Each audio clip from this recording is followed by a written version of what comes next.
My friends, today I briefly step out of the spotlight so we can get to know another passionate pixel artist and friend of the pixel art shop, Mr. Adam Shub, aka Squarepainter, and with a name like Squarepainter, you know he's going to fit in with our interests pretty well. But here's where he differs a little bit. He doesn't work with perler beads, no. He actually hand paints pixel pieces on canvas. What a weirdo, am I right?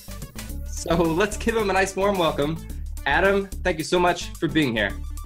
Thanks for having me on, man. Excellent. I just want to know straight off, how long have you been doing the pixel painting? I started doing pixel painting probably late 2005, early 2006 when I was still in college. I started messing around with it. I didn't take it too seriously. And then I kind of stopped after I graduated college, and I graduated in like 2007. The economy wasn't doing too well then. I'm a graphic designer, so it was hard to find work. It kind of worked out in my favor that a lot of my friends saw my old work and encouraged me to get back into it.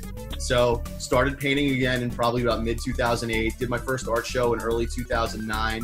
And that's when I was living in New York. I know that's where you were living too. I was living in Brooklyn. I did like every group art show, single art show, any one that I could in Manhattan, Brooklyn, the Bronx, anywhere. What made the little light bulb go off in your head? What did you see that made you say, whoa, pixel painting, I gotta get into this? It was one of my roommates in college making a sarcastic comment. Would you believe that? This was back in my dorm. I was working on this project for one of my basic design classes. We had grid on top of famous painting. So I picked this Manet piece that I really liked. And you had to take the average of each color in the square and then paint it on a grid. And all my roommates knew I was into all the retro stuff. And so he came back from class and I'm sitting in the common area working on this. We had a big suite and he just looks at it. He's like, are you painting like stuff from Nintendo games now for one of your classes? And I looked at him like, that's not a bad idea, actually. Let me try this. So that night, I found some sprites of Mega Man and drew a grid and just painted them. I still have those, actually. They're still in my parents' house. I love it. Do you still you keep in contact with that roommate? Does he know what his comment has transpired into? I let him know. He was actually at my first few art shows. So I always made it very public that it was his fault. I would love to know, what is the biggest piece you've ever done? Oh man, the biggest piece I've ever done, I did two of them that were both 4 feet by 3 feet. I think that's the biggest that I would ever really want to work, just for moving them, just for my own sanity of how long it takes to paint very little squares.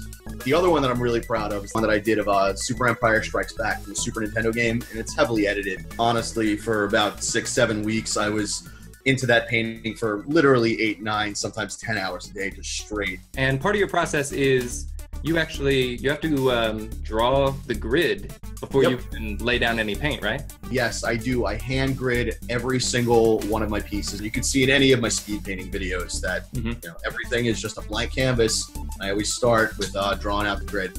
It sounds like it can be like almost as tedious as the craft itself. It honestly is not. So many people would ask me like, oh man, like that canvas is 3 feet by 3 feet. You gridded that? And the grid that I use, like I use metric because metric makes sense, base 10. Totally agree with the metric comment. Metric makes sense. Oh, absolutely. Pro metric.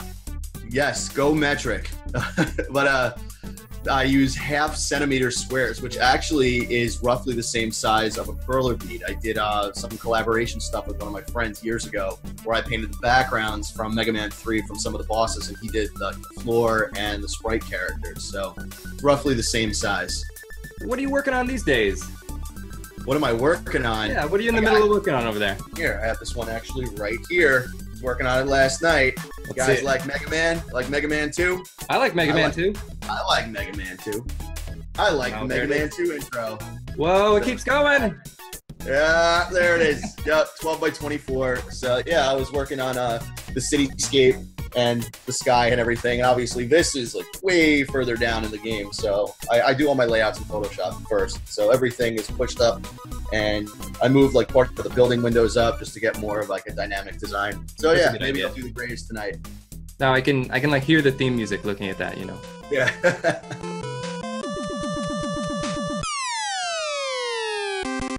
Are there any big projects that you've been wanting to make but kind of kept getting pushed back due to their size or complexity? Oh God, do I have? Yes, I have so many huge projects of ones with like a 12 canvas set, and like odd size canvases and all these crazy ideas. I have other ones that would be like 5 foot by 4 foot. I have one that's 40 inches by 30. It's just so hard to get to all those things because, you know, I have to have pieces ready for shows. I have to have my stock ready for that. I have to have stuff readily available for people to buy. Having any of those huge pieces, yeah, they look really cool, but not a lot of people have the money for those. Yeah, speaking of those shows, I know you do, you're a big fan of the MagFest. What kind of reactions do you get from people who pass your booth? It's amazing to get a positive reaction for people to come over and say like, oh my God, you painted this, or this is a scene that I remember, you know, from childhood. And it feels so good to have that reaction. It never gets old. Having somebody point to like that huge Ninja Gaiden piece that I have and then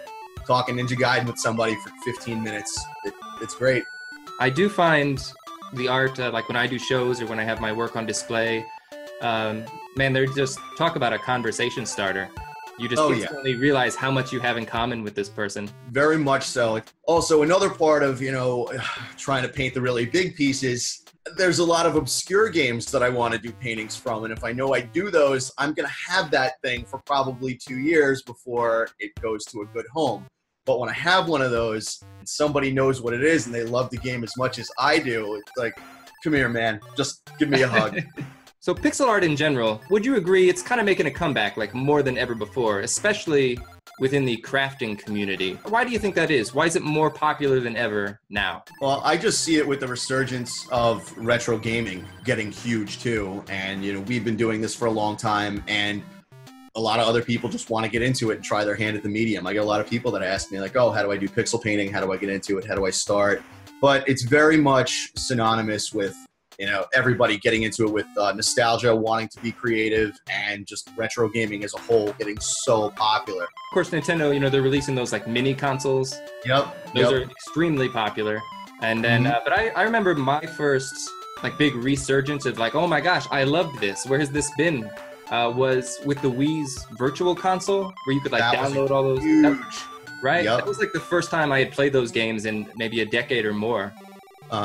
See, I was always playing those games, man. I got rid of all my Nintendo games when I was a kid, and I'm kicking myself. I got some of them back, but my Super Nintendo games, never got rid of them, just held on to them. So I've been playing them for years, but the Wii Virtual Console was a huge kick for retro gaming coming back. I would say people making videos on the internet, podcasts. I remember what kind of got me into the whole YouTube scene. Remember Screw Attack?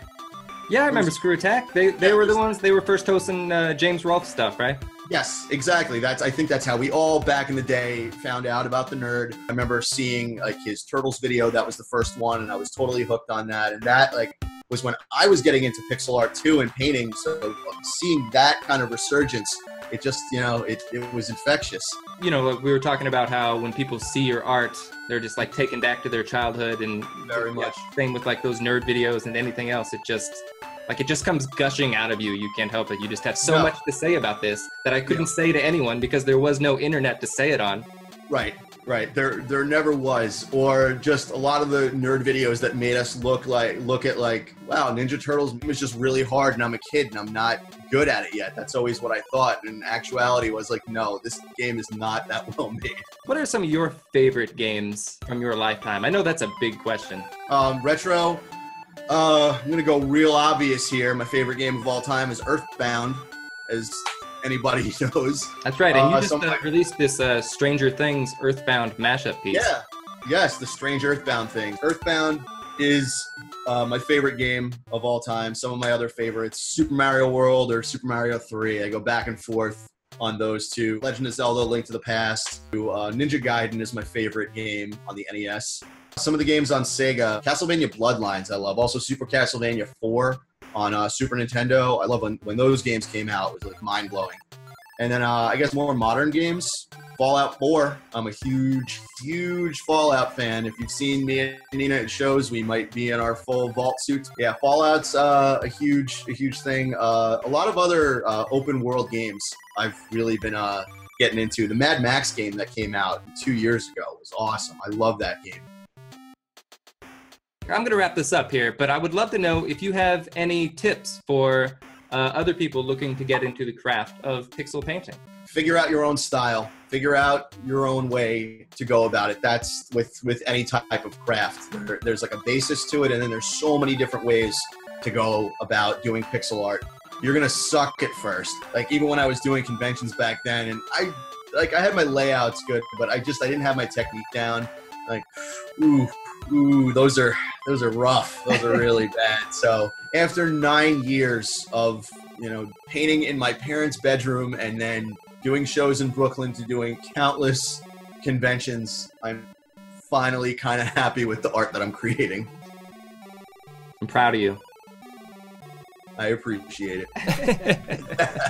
Like you need my approval or anything. It's nice to hear. Yeah, it is nice to hear. Of course, I follow you on Facebook and Twitter and YouTube and Instagram. Yeah, I see you like it. I appreciate it. I try to get in there, but just remind the folks watching at home, where's the best place to find your stuff? I'm going to make sure to put these in the description of the video as well.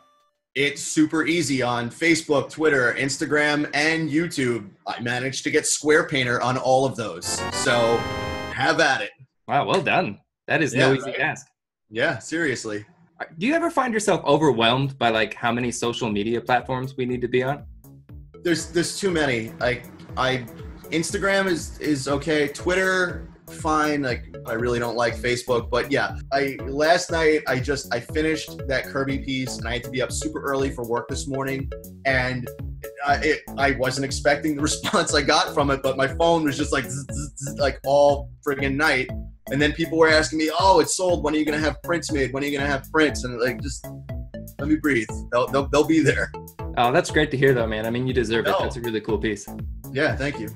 But yeah, social media, wonderful, but overwhelming. My God. Because you know what it's like when you're an independent artist. You got to put yourself out there as much as possible. I know Tumblr is huge for certain people. Like Neenja, my girlfriend, does these incredible illustrations. She did this Splatoon Doom mashup, Splatoon, and it's great. It's one of my favorite pieces she's done. She's so talented, by the way.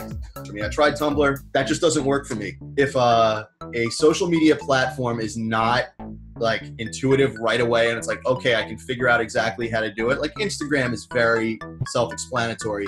In learning about what hashtags to use and things like that. We say that, but I have like a 5-minute video on my channel of me just trying to figure out Instagram. I'm gonna go watch that because I'm gonna go watch that and the donut video. That's probably my favorite one.